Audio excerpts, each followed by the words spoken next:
The little winking animation. That was weird. Really quickly, I completely forgot that intro.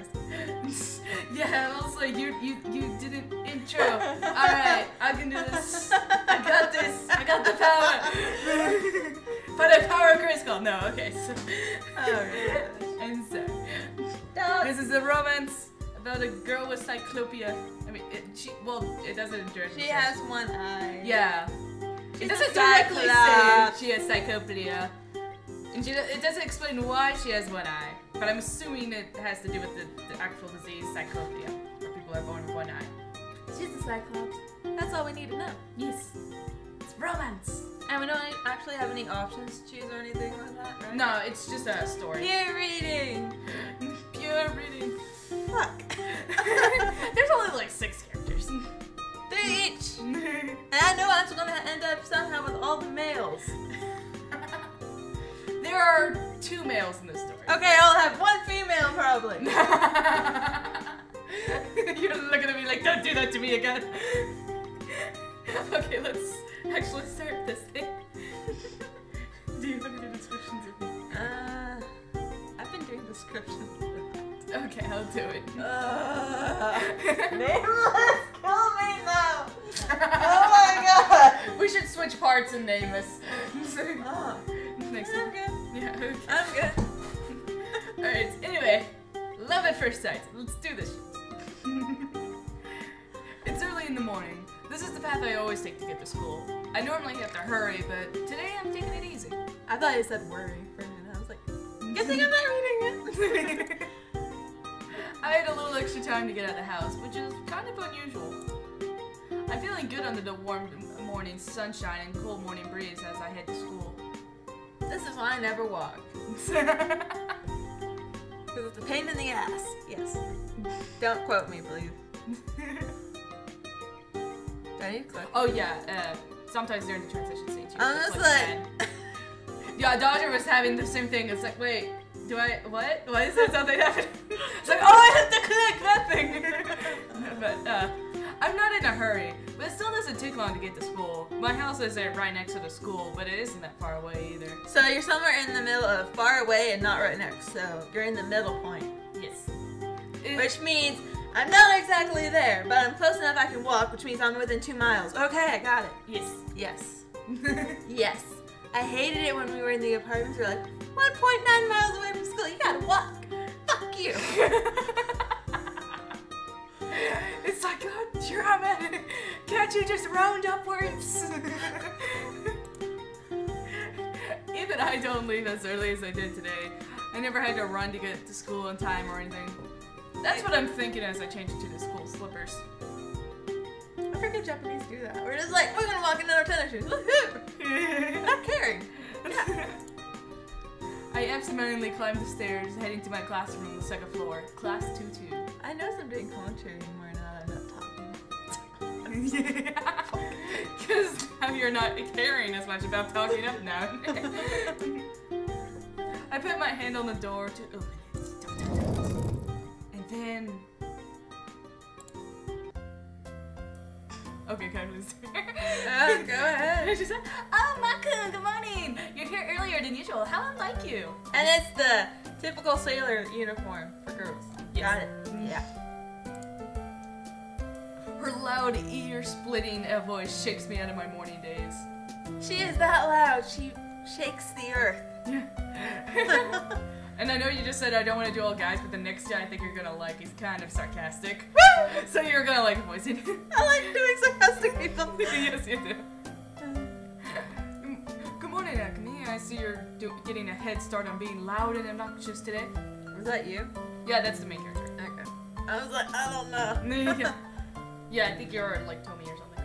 Okay. There's nothing wrong with being energetic. Oh my gosh, you're doing a Valley Girl voice. Dodger did a Valley Girl voice too, and it fits so well with her.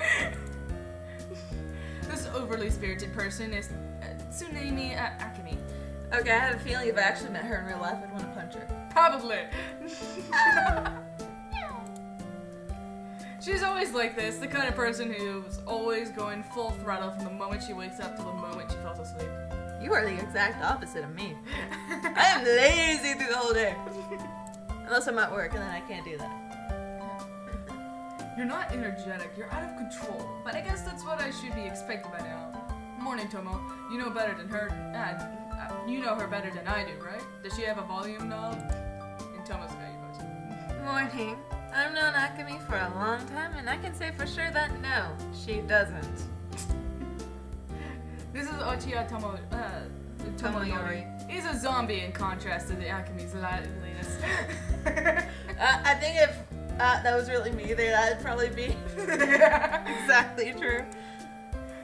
But I like Akemi. His energy level is consistent. He's lifeless all day, every day. I'm not lifeless, I'm just not happy and cheerful. Yeah. All the fucking time.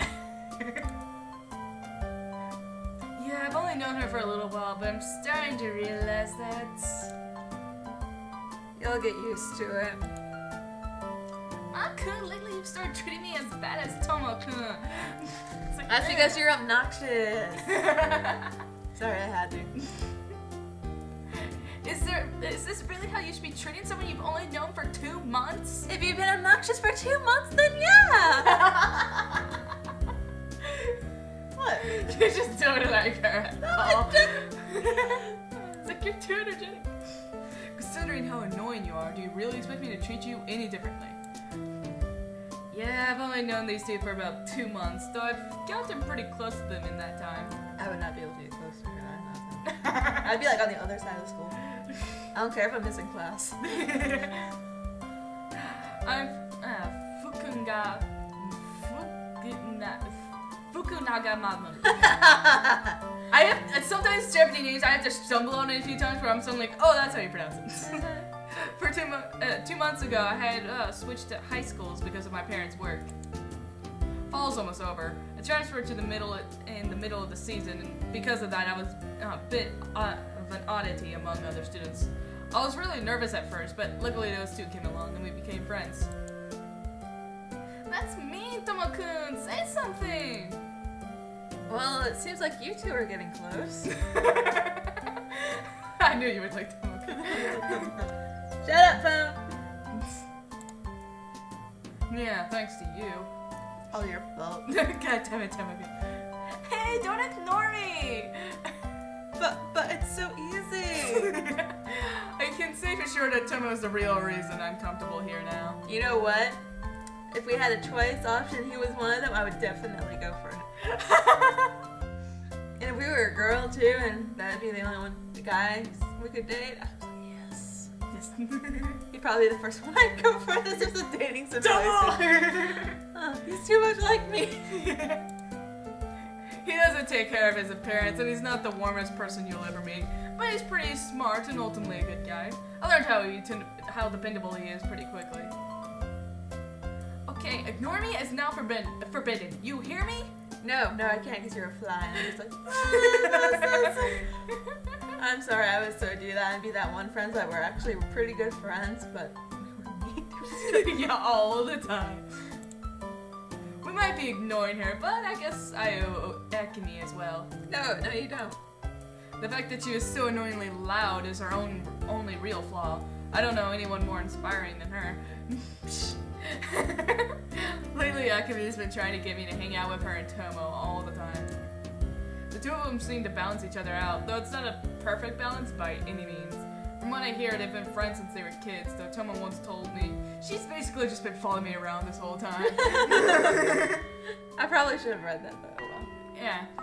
The bell rings. It's already time for homeroom. What's first period today? Tomoyori's married. Yeah. Nah, my homework's due today. You did do it right. Yeah, yesterday I finished with time to spare for change. I was actually able to go to bed early because of that. Who the fuck are you? I would never do that. Right. I said ignoring me was forbidden! Hey! But it's so easy. Placing her is fine. I was like... It's like, why is nothing happening? The morning lessons end and then lunchtime begins. Lunchtime, time to eat. Removed from our I'm classes. so used to reading it. I was like, oh wait, no. You're like, oh, I have so little nights with them. Well, you can voice the love interest. The Cyclops girl. Why are you doing that towards me? Wiggles fingers in the face. Like, Yeah. We moved from our classroom to one further down the hall. We're the only ones in here, and Akami's thundering voice echoes in the empty classroom. gee, she is loud. Why is the earth not trembling every time she speaks? Or at least the school's shaking. Habari would not be happy. She's disturbing the peace and she would get bitten to death. All these references. You're so energetic now that you don't have to read as much. The three of us have been coming to this empty classroom for lunch since I transferred to this school. On the menu today is Salisbury steak. Awesome! Are you a rich kid? Steak is fucking expensive. Well, the steaks in, sort of like in Japan, Salisbury steak is sort of like a piece of hamburger shaped like a steak. Yeah, one of those. Yeah. I was like, It's not like an actual steak. I was like, what the fuck are you I've always been eating? confused why they call them steaks, but yeah, that's. Okay, Salisbury I was steak. like, in America, steak is a really expensive piece of meat. So I was like, rich girl? It's like, what kind of school do you go to? What are you, a kid? Come on, can you at least lower the volume during lunch? Tomo, how about they out here? After a moment, Tomo replies. What do you want me to do? Then he sighs and snatches Akami's chopsticks from her. Hey! Then as Akami opens her mouth to protest, Tomo stuffs a piece of Salisbury steak into her mouth. She seems to have forgotten anything she wanted to say when the food entered her mouth, and she quietly chews it. Her mood improves a moment later, and her expression dissolves into bliss as she chews. She really is in your head. I'm not her keeper, you know. Well, you knew exactly how to shut her up. Could have fooled me. Who else could hold back that freight train of a girl? You think I can hold back a freight train? It's like, he focuses on that part. Okay, maybe not. Exactly! Akami cries, spewing her food everywhere. Then, realizing what she did, hastily closes her mouth and swallows. You nasty girl. I'm the #1 most cheerfulest girl in town, Tsusumi Akami-chan. Cheerfulest. Most cheerfulest. That English. Can I punch her? You really want to I want to punch her. She's irritating you a lot. It's like, why are you so cheerful? And with that, she goes back to eating her lunch. I guess she can't stay quiet for long, no matter what she's doing. The most cheerfulest girl in town? I don't think you have any competition for the title. No kidding. She's one of our school celebrities. Tomo starts on his own lunch. Seriously? One of? You mean there's more? Yeah, our high school has a lot of unusual students. There's a lot of rumors floating around concerning our school, it seems. Wow, what other kind of celebrities are there? You don't know any of them, well. First, there's... Tomo takes a quick glance at Akami. I bet she seems lost in her own food-induced paradise. She's not even listening to us anymore. Well, there's a lot of them. If you really want to know, I'll tell you later. He doesn't want to talk about this in front of Akami. I guess it's a touchy subject, but I'll make a point to ask about it later.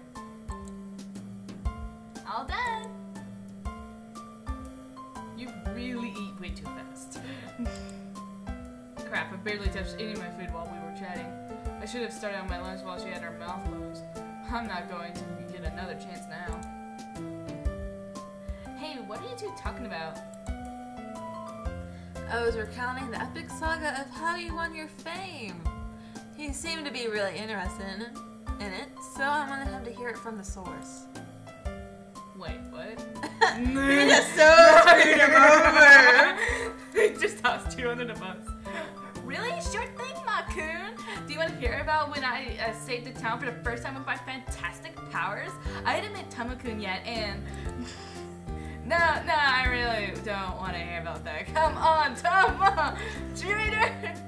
A minute ago, you told me to take care of her, and now I'm telling you to do it. I haven't even touched my food yet. So you'll be her friend for a bit. What? Tomo. And without a second glance, he started eating his food inside. That is so something I would do. I can totally see you doing that. I would It's throw you do someone- it fair. It's like, I'm eating, go away. Makun, are you listening? So anyway, my mom had gone out shopping and... No, you're the one who needs to listen. Man, how do I get roped into this? And so for the rest of lunchtime, I got stuck listening to her story while I finished my lunch and gave her the occasional nod. School ends. Huh? Makun? Where's Tomo-kun? He ran away from you. Akemi calls out to me as I'm packing up my stuff. She rushed out of the classroom right when class ended, and it seems she came back just as quickly. He said he had some things to take her back at his place and left a little early. What's up? Oh, really? Well, can you take this to the third-year classroom for me? I promised to return this before the end of the day, but I got a club meeting I gotta go to, so... She just doesn't want to go there, does she? Yeah. She hands me a small paper bag. It feels like it's got a book or something inside it. I sigh. Fine, I'll do it. I'm fine, yes. Thanks a bunch. Give it to the student in class 32 named Yakatashi. I'm counting on you. Is that a girl? I think so. No sooner does she say that than she disappears once again. She just can't stay still, can she? I suppose I better get going too. I'm telling how long this EA person is going to be there for. I finish up packing and head to the classrooms on the 3rd floor.